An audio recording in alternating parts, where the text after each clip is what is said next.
இந்த விமானத்துல பயணம் செய்த அனைவருமே உயிரிழந்திருக்கலாம் அப்படிங்கிற தகவல் கிடைத்திருக்கக்கூடிய அதே சோகமான நேரத்துலதான் இந்த விமானத்தினுடைய அந்த கருப்பு பெட்டி என்பது கண்டெடுக்கப்பட்டது.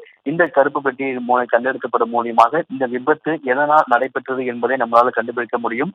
கருப்பு பெட்டி வெளிப்புறத்துல எரிந்தவாறு தற்பொழுது இந்த கருப்பு பெட்டி, இந்த விமானத்துடைய கருப்பு பெட்டி கிடைத்திருப்பதாக தற்பொழுது அதிகாரப்பூர்வமாக தகவல்கள் கிடைக்கப்பட்டிருக்கிறது. மதியமே இந்த விமானம் விபத்துக்குள்ளான சமயத்தில் இருந்தே பல்வேறு யூகங்கள் அடிப்படையில நமக்கு இந்த விபத்து எதனால நடந்தது அப்படிங்கறது நம்மளால பார்க்க முடியுது. ஏன்னா விமானம் டேக் ஆஃப் ஆனதுக்கு சிறிது நேரத்திலே அந்த தொடர்பு, விமானத்துடைய தொடர்பு என்பது துண்டிக்கப்பட்டதாக நமக்கு ஆரம்பத்தில் தகவல்கள் கிடைக்கப்பட்டது. அதன் பிறகாக விபத்துக்கு முன்னதாகவே மேடே காலிங் என்பது கொடுக்கப்பட்டது உள்ளிட்ட பல விஷயங்கள் நம்ம யூகித்த அடிப்படையில் சொல்லப்பட்டிருந்தாலும் கூட கருப்பு பெட்டி கண்டுபிடிக்கப்பட்டதன் மூலமாக இந்த விபத்து ஏன் நடந்தது, எதனால் நடந்தது, தொழில்நுட்ப கோளாறா அல்லது வேறு ஏதாவது காரணமா உள்ளிட்ட பல விஷயங்களுக்கு இந்த கருப்பு பெட்டி தற்பொழுது கண்டுபிடிக்கப்பட்டிருப்பதன் மூலியமாக நமக்கு இந்த கருப்பு பெட்டி மூலியமாக நமக்கு என்ன காரணம் அப்படிங்கறத நம்மளால வெளிப்படையாக அந்த தகவல் நமக்கு கிடைக்கப்படும். தொடர்ச்சியாக வெளிப்புறத்தில் எரிந்தவாறு இந்த கருப்பு பெட்டி என்பது தற்பொழுது மீட்கப்பட்டிருக்கிறது. விமானத்துடைய கருப்பு பெட்டி விபத்துக்கு பின் விமானம் விபத்து விசாரணையில முக்கிய பங்கு வகிக்கிறது.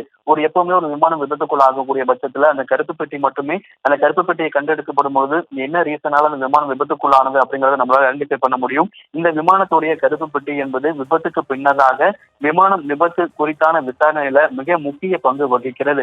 விமானத்துடைய வேகம், எவ்வளவு உயரத்துல பறந்தது, எந்த திசையில பறந்தது, பைலட்டுடைய உரையாடல்கள் அந்த நேரத்துல என்னவாக இருந்தது உள்ளிட்ட பல தரவுகளை பதிவு செய்து இந்த விபத்துக்கான காரணங்களை கண்டறிவதற்காக இந்த கருப்பு பெட்டி என்பது உதவுகிறது. அந்த அடிப்படையில தான் தற்பொழுது இந்த விமானத்துடைய கருப்பு பெட்டி என்பது கண்டெடுக்கப்பட்டிருக்கிறது.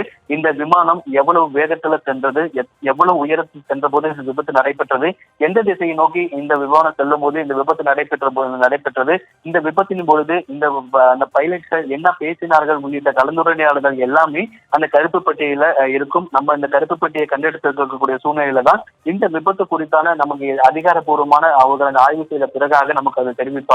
காக்பிட் உரையாடல், வானொலி தொடர்பு, அதே போல பிற சாதனங்களான உரையாடல் போன்றவற்றை பதிவு செய்கிறது. ஏன்னா விமான நிலையத்திலிருந்து விமானத்துல பேசுவதுமே உள்ளிட்ட அந்த தரவுகளுமே இந்த கருப்பு பெட்டிகளை இருக்கும்.